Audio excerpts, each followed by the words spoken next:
Les lumières fluorescentes de la salle d'attente de l'hôpital bourdonnaient au-dessus de la tête de Calvin Frank, qui était assis les mains jointes entre les genoux, fixant le sol en linoléum éraflé.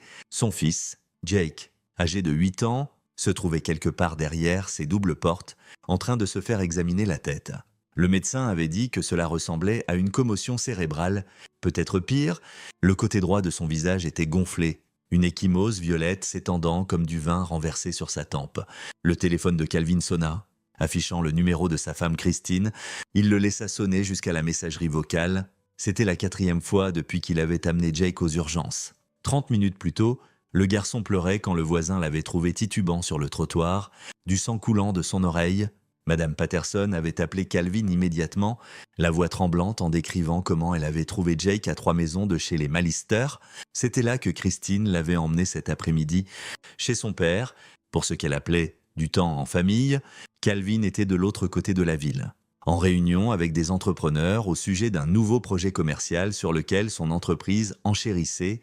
Il avait conduit comme un fou, arrivant pour trouver Jake assis sur les marches du porche de Madame Patterson, gémissant et se tenant la tête. Les mots du garçon sortaient de confus, embrouillés. Quelque chose à propos de grand-père Edmond, de l'oncle Karl et de l'oncle Hugues.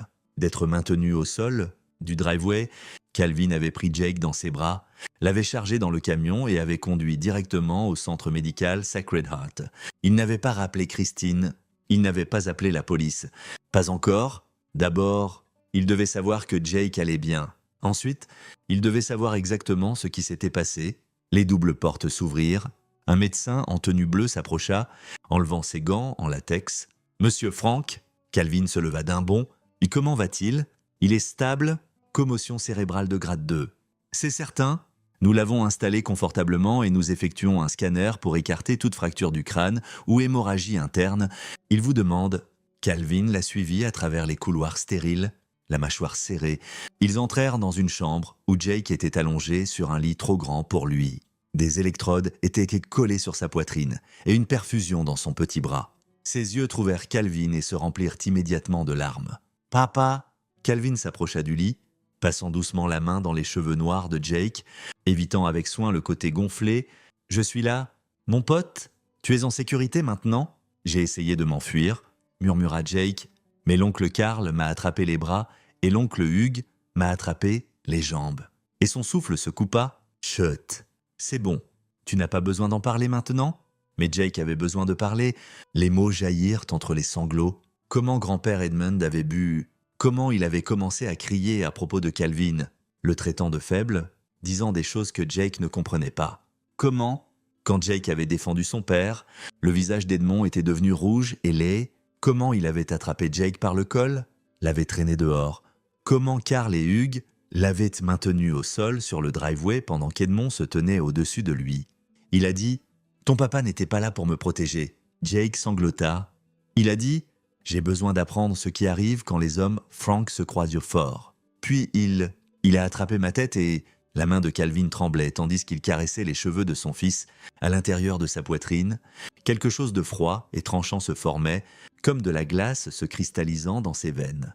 Il m'a cogné la tête contre le sol. « Papa, ça faisait si mal !» Il riait. Le médecin intervint. « Monsieur Frank, je dois l'examiner maintenant. Pourquoi ne sortez-vous pas un moment ?» Calvin hocha la tête. Il embrassa le front de Jake. « Je serai juste dehors. Tu es en sécurité maintenant. Je te le promets. » Dans le couloir, Calvin sortit son téléphone. 7 appels manqués de Christine maintenant. 3 messages vocaux. Il ne les écouta pas. Au lieu de cela, il ouvrit ses contacts et fit défiler les noms habituels. Collègues de travail, entrepreneurs, le gars qui entretenait son camion. Il continua jusqu'à une section qu'il accédait rarement, des noms sans photo, juste des initiales et des numéros. Il trouva celui étiqueté MEF. Son pouce plana au-dessus du bouton d'appel. Il s'était promis, 8 ans plus tôt, quand Jake était né, qu'il ne ferait plus jamais ce genre d'appel, qu'il avait laissé ce monde derrière lui, qu'il serait un homme différent de son père. Mais son père lui avait enseigné une leçon qui était restée. Il y a des problèmes qui ne peuvent pas être résolus par des avocats et des rapports de police. Certains problèmes nécessitent une solution différente. Calvin marcha jusqu'au bout du couloir, près de la sortie de secours, où c'était calme. Il regarda des 2 côtés, puis entra dans la cage d'escalier. Les murs en béton étoufferaient sa voix. Vieilles habitudes. Il sortit un téléphone secondaire de la poche de sa veste, un qu'il gardait chargé mais inutilisé depuis des années. Il retira sa carte SIM habituelle et inséra celle cryptée qu'il gardait dans son portefeuille. Le téléphone s'alluma sans application, sans contact, juste un clavier. Il composa de mémoire un numéro qui changeait tous les 6 mois, mais il connaissait toujours le courant. Son père s'en assurait. 3 sonneries, puis une voix familière et rocailleuse. « Cette ligne est pour les urgences seulement. C'est une urgence », dit Calvin calmement. Une pause. « Calvin. C'est toi ?»« Oui. »« Papa. C'est moi ?» Le ton de Merle Frank changea instantanément de protocolaire à paternel. « Qu'est-ce qui ne va pas ?» Calvin exposa les faits en phrases courtes et sèches. L'agression, Jake à l'hôpital, les malisters, ce qu'ils avaient fait, ce qu'ils avaient dit. La ligne resta silencieuse un long moment. Calvin pouvait imaginer son père dans n'importe quel endroit secret où il opérait, son visage buriné se durcissant, ses yeux devenant plats et froids, comme quand il passait en mode opérationnel. Où sont-ils maintenant ? La voix de Merle avait changé. Ce n'était plus papa, c'était le commandant de l'unité qui n'existait pas officiellement, l'équipe qui réglait les problèmes que les gouvernements ne pouvaient pas reconnaître. Je suppose chez Edmond. Christine était là aussi, probablement. Ta femme savait pour ça. Je ne sais pas encore. Peut-être pas. La main libre de Calvin se serra en poing, mais elle m'a appelé 4 fois et n'est pas venue à l'hôpital. Dans quel état est Jake ? Commotion cérébrale. Il vérifie, pour une fracture du crâne. Une autre pause. Calvin entendit des papiers bruissés, puis des clics de clavier. Je trace la localisation de ton téléphone. Sacred Heart Medical ? C'est ça. Je suis à 4 heures de route, mais je peux avoir une équipe sur place en 90 minutes. Papa, ils ont posé les mains sur mon petit-fils. Ils lui ont cogné la tête contre le béton pendant qu'il hurlait à l'aide. La voix de Merle était parfaitement calme, ce qui la rendait d'autant plus terrifiante. Ce n'est pas à propos de toi et moi, Calvin, c'est à propos de Jake. Tu sais ce qui doit se passer ici ? Calvin ne savait pas. Il avait vu le travail de son père auparavant, il en avait fait partie autrefois, avant Christine, avant Jake, avant d'essayer de construire une vie normale. J'ai besoin d'y réfléchir, dit Calvin. Pendant que tu réfléchis, ces hommes sont libres, probablement en train de fêter ça, probablement en train de boire, définitivement pas inquiets des conséquences, parce qu'ils n'en ont jamais affronté de vrai dans leur vie pathétique. La voix de Merle trancha. Tu as une décision à prendre ? Fiston. Tu peux appeler la police ? Porter plainte. Espérer que le système fonctionne. Ou tu peux me rappeler dans les 5 prochaines minutes et je m'en occuperai comme il faut. De toute façon, je prends l'avion, je veux voir mon petit-fils. La ligne coupa, Calvin resta dans la cage d'escalier, téléphone en main. Il pensa au visage gonflé de Jake, à la terreur dans les yeux de son fils. Homo, ton papa n'est pas là pour te protéger. Il pensa à Edmund Malister, 58 ans, ouvrier syndical de 3e génération qui avait passé sa vie à bousculer les gens parce qu'il était grand et méchant et que personne ne lui avait jamais rendu l'appareil. À Carl et Hugues, les fils d'Edmond de son premier mariage, tous deux dans la trentaine, suivant les traces de leur père, Brouillance Violence, convaincus que le monde leur devait un respect qu'ils n'avaient jamais gagné. Calvin avait essayé d'être respectueux, patient. Quand Edmond l'insultait lors des dîners familiaux, Calvin se taisait. Quand Carl et Hugues se moquaient de son travail doux dans l'immobilier commercial, il souriait poliment. Quand il le traitait de faible pour ne pas boire avec eux, ne pas se battre avec eux, ne pas correspondre à leur définition tordue d'un homme, il laissait couler. Parce que Christine le lui avait demandé, parce qu'elle avait dit qu'ils avaient juste besoin de temps pour s'habituer à lui, parce qu'il avait voulu croire qu'être un bon mari et un bon père signifiait ravaler sa fierté. Mais s'ils avaient franchi la ligne, ils ne l'avaient pas juste insulté. Ils avaient assez blessé son enfant, son fils de 8 ans, qui n'avait jamais rien fait de mal sauf défendre son père. Calvin sortit ses appels récents et composa le numéro de Christine. Elle répondit à la première sonnerie. « Calvin. Oh mon Dieu, où es-tu ? Papa a dit que Jake s'était enfui et qu'il est à l'hôpital. » Calvin. Oh mon Dieu, où es-tu ? Papa a dit que Jake s'était enfui et qu'il est à l'hôpital. Calvin. Quel hôpital ? Est-ce qu'il va bien ? Est-ce de la vraie inquiétude que j'entends ? Christine. Es-tu juste inquiète de ce qui va se passer ensuite ? De quoi parles-tu ? Que s'est-il passé avec Jake ? Ton père l'a battu ? Carl et Hugues l'ont maintenu au sol pendant qu'Edmund lui cognait la tête contre le driveway. Il a une commotion cérébrale ? Peut-être pire. Il vérifie pour une fracture du crâne. Silence. Christine. Ce n'est pas ce que papa a dit. Il a dit que Jake s'était énervé et s'était enfui et devait être tombé. Ton père est un menteur. Tes frères sont des menteurs. Et si tu les crois plutôt que notre fils, alors tu es... Il s'arrêta. Es-tu chez Edmond en ce moment? Oui. Mais Calvin, laisse-moi expliquer. Passe-le-moi au téléphone. Quoi? Passe ton père au téléphone maintenant. Plus de silence. Puis des voix étouffées, une main sur le combiné. Calvin attendit. Son pouls était régulier. Son esprit s'éclaircissait. C'était une sensation familière qu'il n'avait pas ressentie depuis 8 ans. Le calme avant l'exécution opérationnelle. Son père l'avait entraîné à cela. L'émotion était bien, mais venait après, pendant l'opération. Tu étais une machine. La voix d'Edmond tonna dans le haut-parleur. Écoute, le gamin s'est excité pour rien. Et toi, tu as 90 minutes? Dit Calvin calmement. Quoi? 90 minutes pour mettre tes affaires en ordre. Appelle un avocat, appelle un prêtre. Je m'en fous. Mais dans 90 minutes, ta vie telle que tu la connais se termine. Edmond rit. Tu me menaces? C'est riche. Tu n'as pas les couilles pour... Calvin raccrocha. Il remit la carte SIM en place, rangea le téléphone crypté et rappela son père sur la ligne normale. Merle répondit immédiatement. Ouais. Envoie l'équipe. Déjà en mouvement. Ils seront sur la cible dans 45 minutes. Où seras-tu? Ici avec Jake jusqu'à ce qu'il soit stable. Ensuite, je viens superviser personnellement. Calvin, tu n'as pas besoin de... Si, je le dois, c'est ma famille. Mon fils, je vais jusqu'au bout. Une longue pause. Puis, d'accord, j'envoie quelqu'un dans 20 minutes pour veiller sur Jake. Quelqu'un en qui tu as confiance? Tu te souviens de Vince Wheeler? Calvin s'en souvenait. Vince avait servi avec Merle pendant 15 ans. Solide et fiable. Et ouais, il est local. Il sera là dans 20 minutes. Ex-Moon. Dès qu'il arrive, tu rejoins l'équipe au point de rassemblement. Je t'envoie les coordonnées maintenant? Compris? Calvin, tu es sûr de ça? Une fois qu'on bouge, on ne peut pas revenir en arrière. Calvin pensa aux larmes de Jake, à sa petite voix disant « Ça faisait si mal, je suis sûr. Bien, parce que ces salauds viennent d'apprendre une dure leçon. On ne touche pas à la famille d'un Frank. Jamais. La ligne coupa. Calvin resta un moment de plus dans la cage d'escalier, laissant l'ancien entraînement s'installer sur lui comme une armure familière. Puis, il revint dans la chambre de son fils, où le médecin finissait l'examen. « Comment va-t-il » demanda Calvin. « Pas de fracture du crâne ?»« Heureusement. Mais il devra rester en observation pour la nuit. Nous le garderons confortable. » Calvin hocha la tête. Il s'assit à côté du lit de Jake et prit la petite main de son fils. « Hé, mon pote, tu vas t'en sortir. Grand-père Merle vient te rendre visite demain. Ça te plairait ?» Le visage gonflé de Jake parvint à esquisser un petit sourire. « Vraiment, grand-père Merle. Vraiment, et je te promets que personne ne te fera plus jamais de mal comme ça. » Jamais. C'était une promesse que Calvin comptait tenir.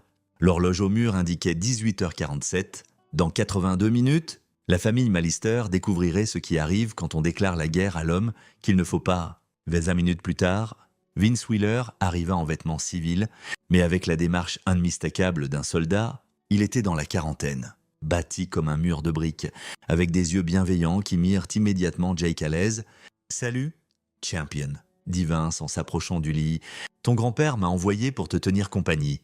J'ai apporté des cartes. Tu sais jouer à Go Fish ?» Jake hocha faiblement la tête. Calvin serra la main de son fils. « Je dois aller régler quelque chose, mon pote. Mayhem. Wheeler va rester juste ici avec toi. D'accord. Il ne quittera pas ton chevet. Où vas-tu » demanda Jake. Calvin regarda dans les yeux de son fils. Il pensa à mentir, à dire qu'il avait du travail, mais il n'avait jamais menti à Jake auparavant. « Je vais m'assurer que ces gens ne te fassent plus jamais de mal. » Les yeux de Jake s'écarquillèrent légèrement. Même à 8 ans, il comprenait. « D'accord, papa ?» Calvin embrassa à nouveau son front, fit un signe de tête à Vince et sortit de l'hôpital. Le soleil se couchait, peignant le ciel en orange et violet. Une belle soirée, un mauvais décor pour ce qui allait se passer. Il grimpa dans son camion et vérifia son téléphone. Un message d'un numéro inconnu avec des coordonnées et 3 mots. Point de rassemblement. MF. Calvin démarra le moteur et sortit du parking. Tandis qu'il traversait la ville, il pensa à la vie qu'il avait construite. La carrière respectable, la belle maison en banlieue, les réunions de parents d'élèves et les entraînements de soccer et les barbecues dans le jardin. Tout cela construit avec soin, délibérément pour être aussi loin que possible du monde de son père. Mais le sang est le sang, et certaines compétences, une fois apprises, ne s'effacent jamais. Les coordonnées le menèrent à une zone industrielle près du front de mer, un secteur d'entrepôt abandonné prévu pour la démolition. Calvin s'arrêta à un quai de chargement banal où un SUV noir était déjà garé. Ces deux hommes se tenaient à côté. Calvin les reconnut tous les deux, Taylor Rod et Carl Doherty, pas le Carl de Christine.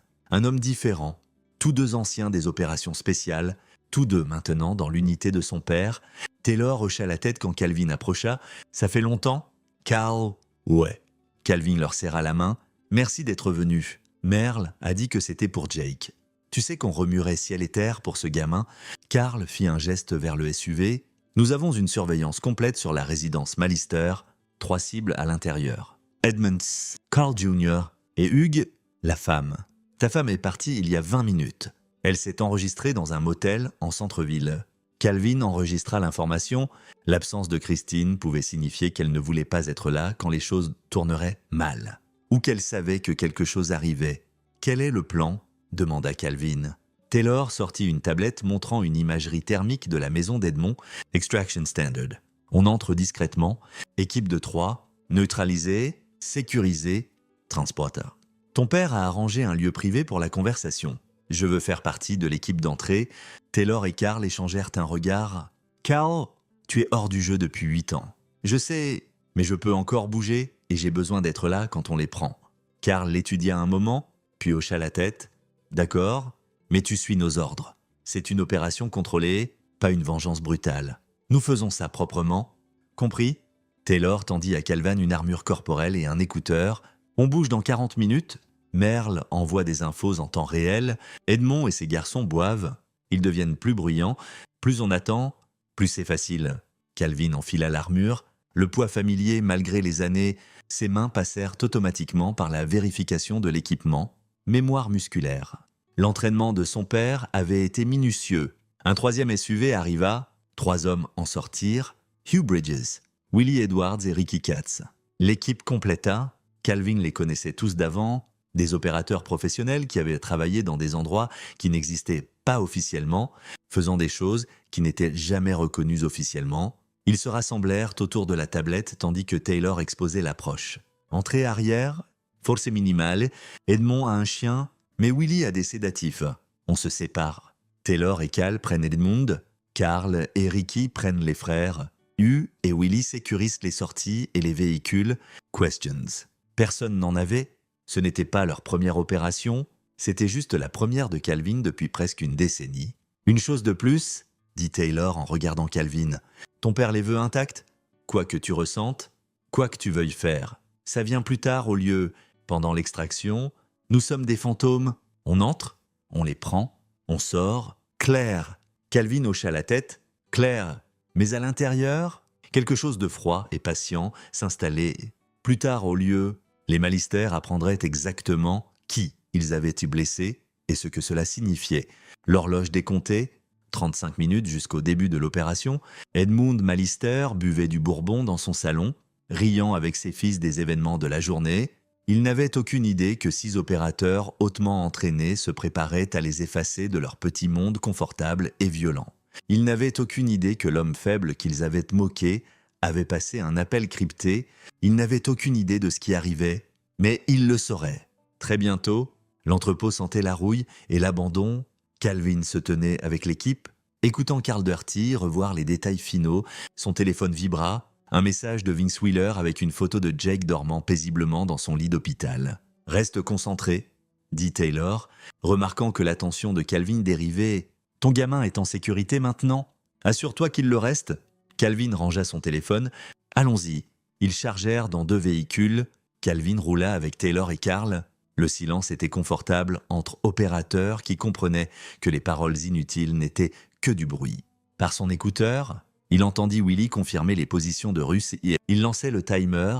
Ricky vérifiait l'équipement 2 fois, professionnel, clinique, exactement comme son père leur avait appris à travailler. 2 minutes. Taylor dit que les SUV éteignirent leurs phares en approchant du quartier d'Edmund Malister, des maisons de classe moyenne. Des pelouses bien entretenues, des lumières de Noël encore allumées, bien qu'on soit en janvier, des gens normaux vivant des vies normales, ignorant que quelque chose de très anormal allait se produire 3 portes plus loin. Ils se garèrent à 2 pâtés de maison. L'équipe sortit silencieusement, se déplaçant dans les ombres comme il l'avait fait 1000 fois. Calvin sentit le vieux rythme revenir, contrôle de la respiration, conscience situationnelle, la vision en tunnel qui rendait tout net et clair. La maison d'Edmond était sur un terrain d'angle, un étage avec garage attenant, une clôture autour de la cour arrière, les lumières brillaient de chaque fenêtre, par imagerie thermique. Il voyait 3 signatures thermiques dans le salon. Willy approcha la clôture en premier, sautant par-dessus avec une facilité exercée. Le chien, un rottweiler nommé Brutus qu'Edmond utilisait pour intimider les voisins, s'approcha curieusement. Willy avait une friandise chargée de sédatifs. 30 secondes plus tard, le chien dormait paisiblement sous un arbre. « Chien neutralisé », murmura Willy Parcom, en mouvement vers position. Répondit Taylor. Ils se postèrent à la porte arrière. Sortit un crochet et la porte s'ouvrit avec un clic doux. Pas d'alarme. Edmund était trop arrogant pour penser en avoir besoin. À l'intérieur, ils entendaient des voix, le grondement profond d'Edmond, riant, Carl Jr. disant quelque chose de grossier. Hugh Mallister approuvant avec un gloussement aviné.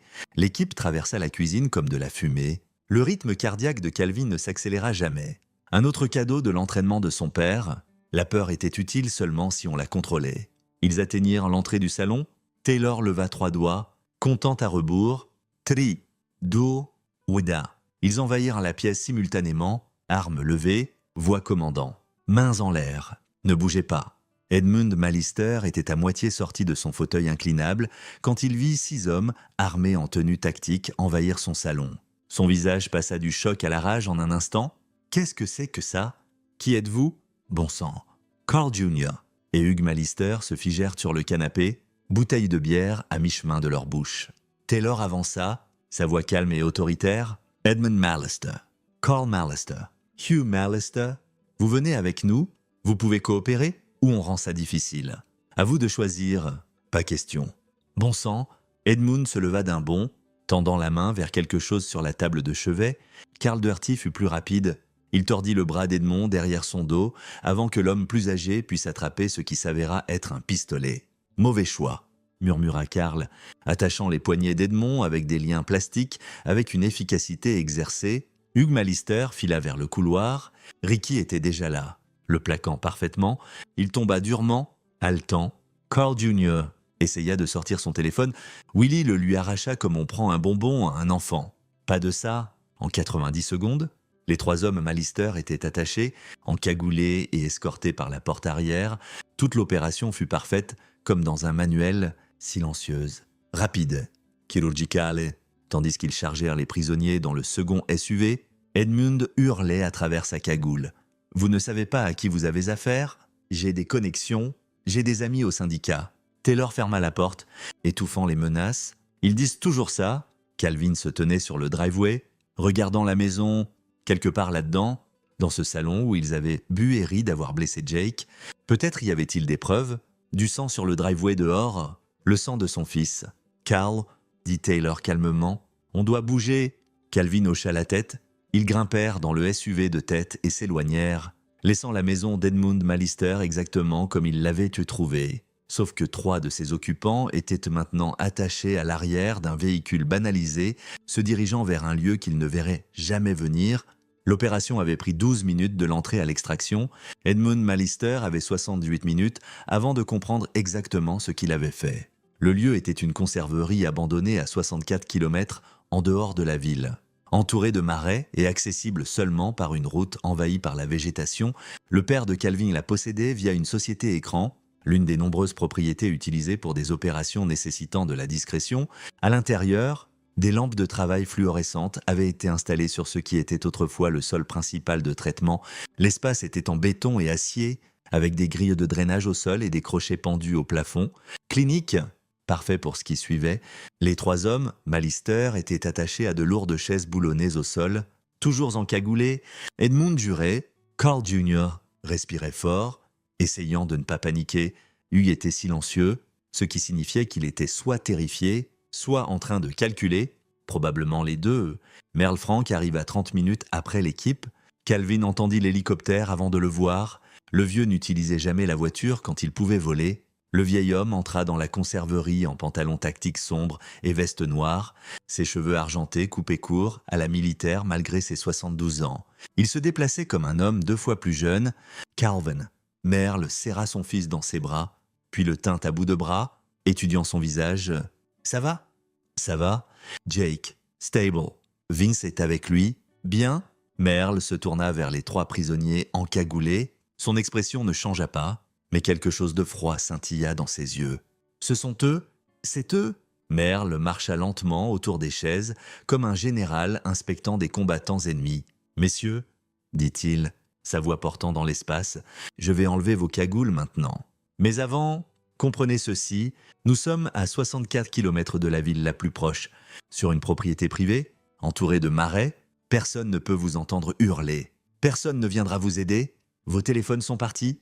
Vos véhicules sont en train d'être démontés et écrasés en ce moment même.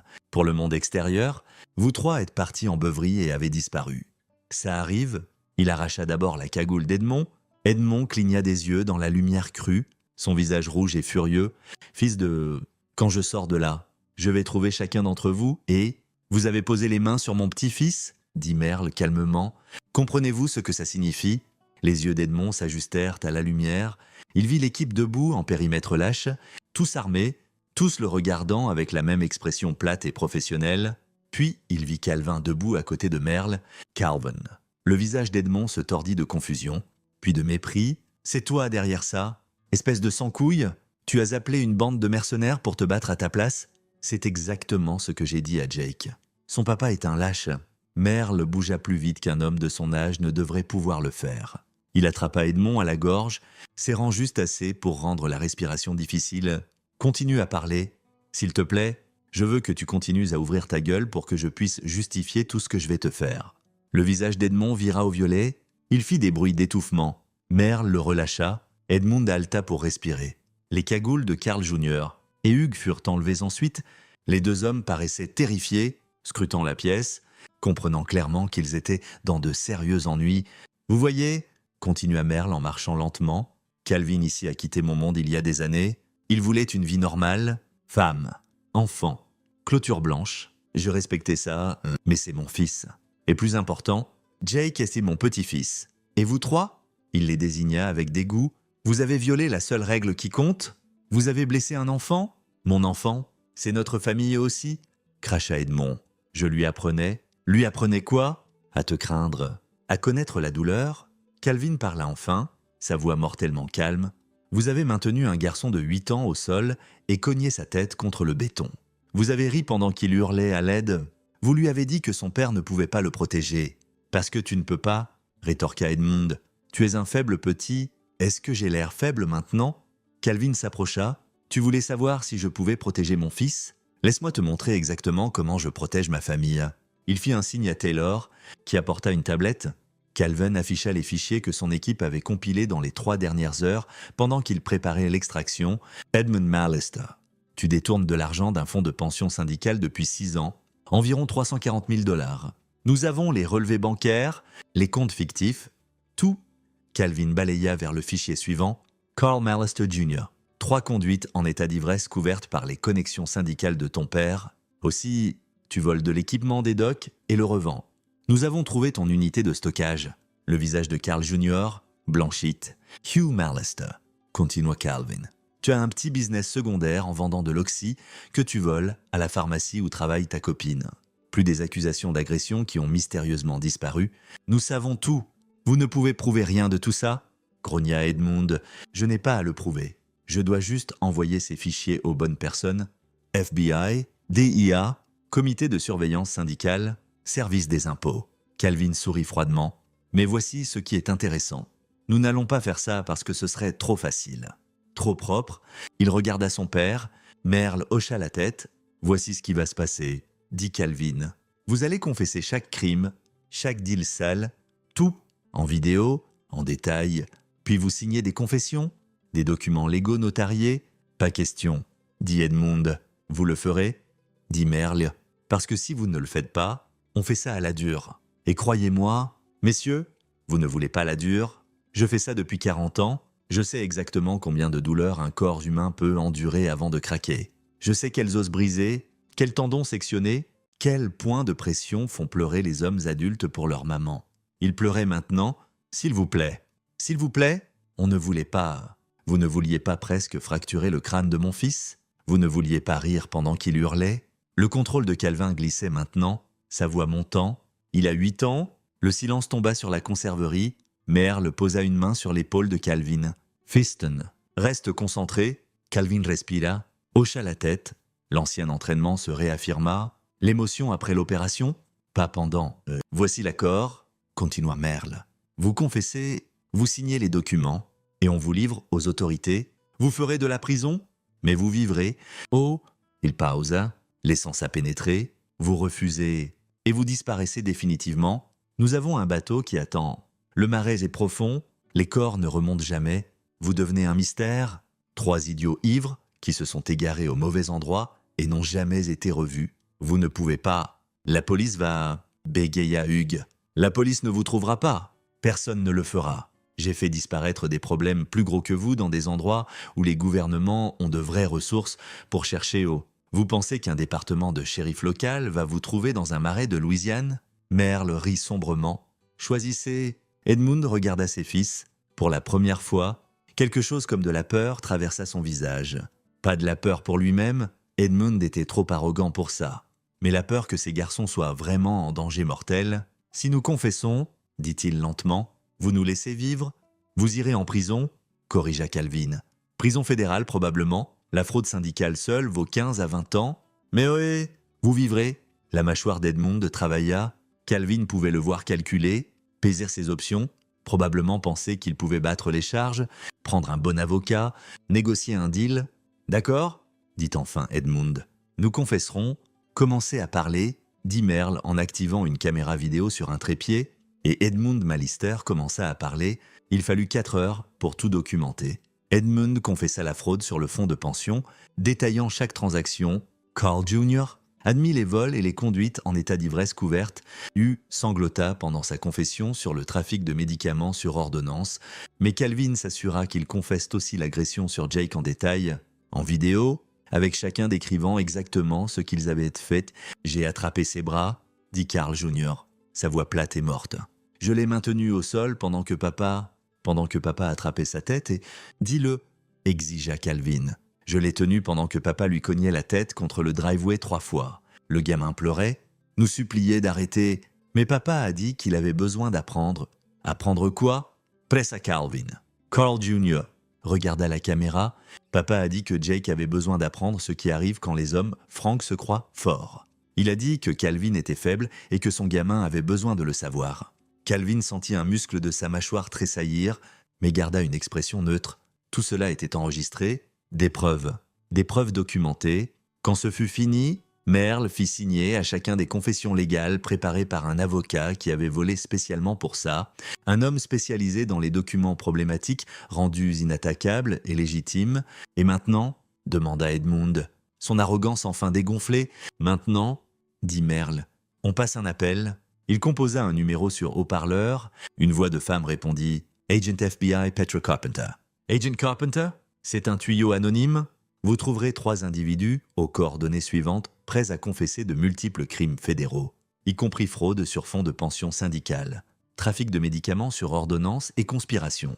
Ils ont un avocat présent et coopèrent pleinement. Vous voudrez amener des équipes de transport et de traitement? Qui est-ce? Juste un citoyen concerné? Les coordonnées vous sont envoyées par texte maintenant. Vous avez 30 minutes avant que la police locale arrive. Je suggère que vous bougiez vite si vous voulez la juridiction fédérale. » Merle raccrocha. « Vous nous livrez vraiment ?» demanda Edmund. « Surpris. J'ai dit que vous vivriez, » répondit Merle. « Je n'ai jamais dit que vous seriez libre. » Calvin s'avança, se rapprochant du visage d'Edmond. « Voici ce qui se passe ensuite. Vous allez en prison, vous purgez votre temps, et si vous vous approchez encore de ma famille, si vous écrivez ne serait-ce qu'une lettre à Jake, si vous prononcez son nom, je vous trouverai, peu importe si vous êtes en sécurité maximale, peu importe si vous êtes en protection des témoins, je vous trouverai, et la prochaine fois, il n'y aura pas de caméra ni de confession. Il y aura juste vous qui disparaissez. Compris? » Edmund hocha lentement la tête. « Et une chose de plus, ajouta Calvin, cet argent de pension que vous avez volé, Vous allez dire au FBI où est chaque centime. Les membres du syndicat que vous avez arnaqué vont le récupérer. Plus, vous allez liquider tous vos actifs. Maison, Voiteres, ce bateau que vous pensez que personne ne connaît, et le mettre dans un fonds de restitution. Vous sortirez de prison avec absolument rien. Vous ne pouvez pas me forcer. Si, je peux et je le ferai, dit Calvin. Parce que j'ai assez de preuves pour ajouter 20 ans à votre sentence si vous ne coopérez pas pleinement. À vous de choisir. Les épaules d'Edmund s'affaissèrent. Vaincu, des sirènes hurlèrent au loin. Le FBI travaillait vite quand il recevait des tuyaux crédibles. L'équipe commença à ranger son équipement.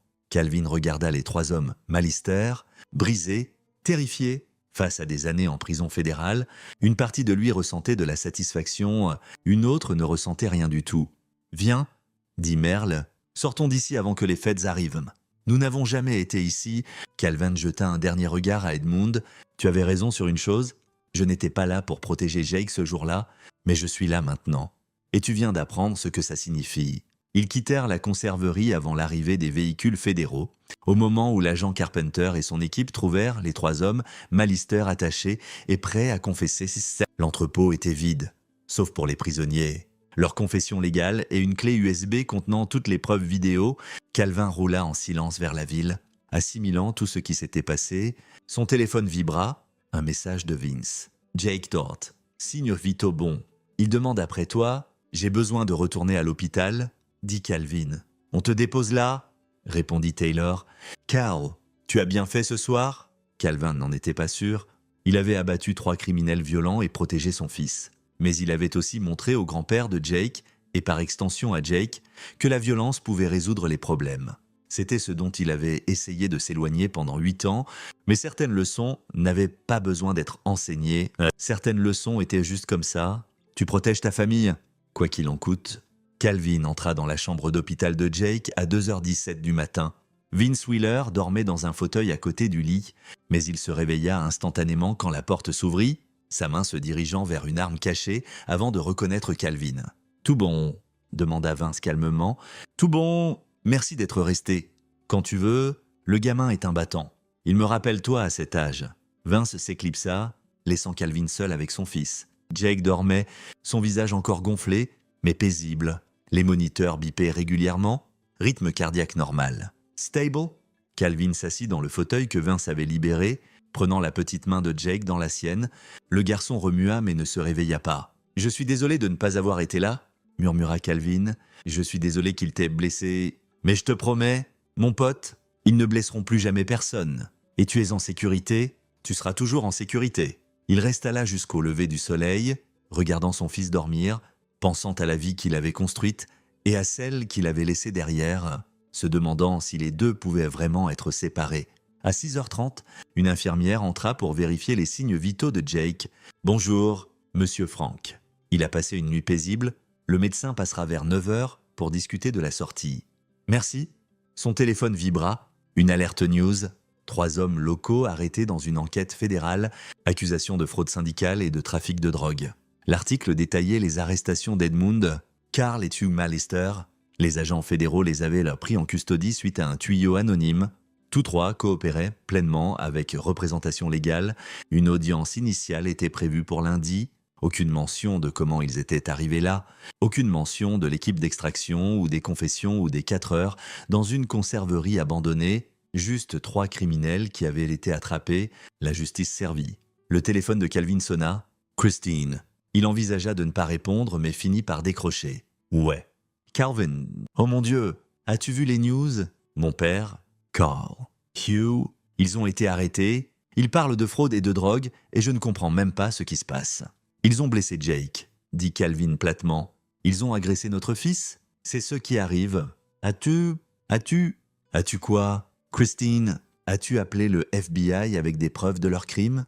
As-tu fait en sorte qu'ils affrontent les conséquences ? » « Oui, je l'ai fait. » Silence sur la ligne. « Où es-tu ? » demanda Calvin. « Toujours au motel. Je ne savais pas ce qu'ils avaient fait à Jake. Pas la vérité. Papa a dit qu'il était juste tombé, qu'il était dramatique. Mais ensuite j'ai vu les news et j'ai appelé l'hôpital et ils ont dit commotion cérébrale. Et je viens à Sacred Heart, dit Calvin. Chambre 412. Ton fils veut voir sa mère. Mais Christine, nous allons avoir une conversation sérieuse sur ce qui se passe ensuite. Sur si tu savais ou aurais dû savoir de quoi ta famille y était capable. Je ne savais pas, dit-elle, la voix brisée. Je jure que je ne savais pas qu'il lui ferait du mal. Alors prouve-le. Sois là pour lui maintenant. Il raccrocha. Jake Remoor, ses yeux s'ouvrant lentement. Papa. Eh? Mon pote, comment te sens-tu? Ma tête me fait mal. Je sais, mais le médecin dit que tu vas t'en sortir. Tu es costaud? Jake fut silencieux un moment. Est-ce que grand-père Edmund et l'oncle Karl et l'oncle Hugh sont en prison? Calvin hésita, puis opta pour la vérité. Oui, ils ont fait de mauvaises choses et ils vont être punis pour ça. Bien. La voix de Jake était petite mais ferme. Ils étaient méchants. Ils l'étaient, mais tu n'as plus à t'inquiéter d'eux. Jamais. Grand-père Merle vient vraiment visiter. Il sera là cet après-midi? Il voulait s'assurer que tu allais bien. Jake sourit malgré le gonflement. J'aime grand-père Merle. Il raconte des histoires cool. Calvin sourit aussi. Ouais. C'est vrai? Plus tard ce matin-là, après que le médecin eut confirmé que Jake pouvait sortir avec surveillance à domicile, Christine arriva. Ses yeux étaient rouges d'avoir pleuré, et elle parut genuinely dévastée en voyant les blessures de Jake. « Bébé !» murmura-t-elle en s'approchant du lit. « Je suis tellement désolée, tellement désolée. » Jake accepta son étreinte, mais ne la rendit pas avec son enthousiasme habituel. Calvin observa, ne disant rien. Ils ramenèrent Jake à la maison vers midi. Christine aida à l'installer sur le canapé avec des oreillers et des couvertures, lui apportant du jus et des crackers. Planant anxieusement, Calvin pouvait voir qu'elle essayait, mais la confiance, une fois brisée, était dure à reconstruire. Cet après-midi-là, Merle Frank arriva à leur maison dans une berline de luxe louée, portant un sac plein de cadeaux pour Jake. Nouveaux jeux vidéo, livres et un hélicoptère télécommandé. Grand-père, le visage de Jake s'illumina malgré ses blessures. « Voilà mon costaud !» dit Merle en s'agenouillant soigneusement à côté du canapé. « J'ai entendu que tu as passé des jours difficiles. » « Ouais. » « Mais papa s'en est occupé. » Merle jeta un regard à Calvin avec quelque chose comme de la fierté. « Je parie qu'il l'a fait. » Pendant que Jake était distrait par son nouvel hélicoptère, Merle attira Calvin dans la cuisine. Les Feds construisent un dossier étanche. Tous trois risquent une lourde peine de prison. L'avocat d'Edmond a essayé de négocier, mais avec les confessions vidéo et les preuves, pas de marge. Bien, Christine sait ce qui s'est vraiment passé. Elle soupçonne, mais elle ne peut rien prouver, et je ne lui dis pas. Merle étudia son fils. Tu vas t'en sortir? Revenir dans ce monde. Même temporairement? Calvin regarda par la porte Jake, riant en crachant l'hélicoptère dans les coussins du canapé. J'ai fait ce que je devais faire. Mais je ne reviens pas à temps plein. C'était une fois unique. D'accord. Merle serra son épaule. Mais si tu as besoin de nous à nouveau, tu sais où me trouver? Au cours de la semaine suivante, Jake récupéra régulièrement, le gonflement diminua, les maux de tête s'estompèrent, il retourna à l'école. Bien que Calvin s'assura que les enseignants surveillent tout signe de trauma persistant, Christine et Calvin allèrent en thérapie de couple. C'était un travail difficile, douloureux. Elle insista qu'elle n'avait aucune idée de ce dont son père et ses frères étaient capables, qu'elle avait cru les mensonges d'Edmond sur Jake qui s'était enfui. Calvin voulait la croire, mais luttait avec le fait qu'elle était partie pour un motel au lieu de venir à l'hôpital. « J'avais peur, » admit-elle lors d'une session, « peur de ce que tu penserais de moi. Peur que tu me blâmes? Je te blâme, » dit Calvin honnêtement. Pas pour ce qu'ils ont fait, mais pour n'avoir pas vu qui ils étaient vraiment. Pour m'avoir demandé de les tolérer toutes ces années alors qu'ils nous montraient exactement qui ils étaient encore et encore. « Je sais, » murmura Christine, « je suis désolée. Si le mariage pouvait survivre à cela, Calvin ne savait pas. Mais pour le bien de Jake, ils essayaient. Le procès était fixé à 3 mois plus tard. Les 3 hommes, Malister, prirent des accords de plaider coupables. Les preuves contre eux étaient accablantes. Edmund écopa de 18 ans pour fraude syndicale et conspiration.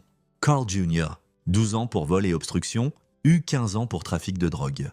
Aucun d'eux ne mentionna avoir été extrait par une équipe d'opérations spéciales. Leurs avocats leur conseillèrent que ajouter des accusations d'enlèvement contre des assaillants inconnus ne ferait que compliquer leurs affaires et potentiellement annuler leurs accords.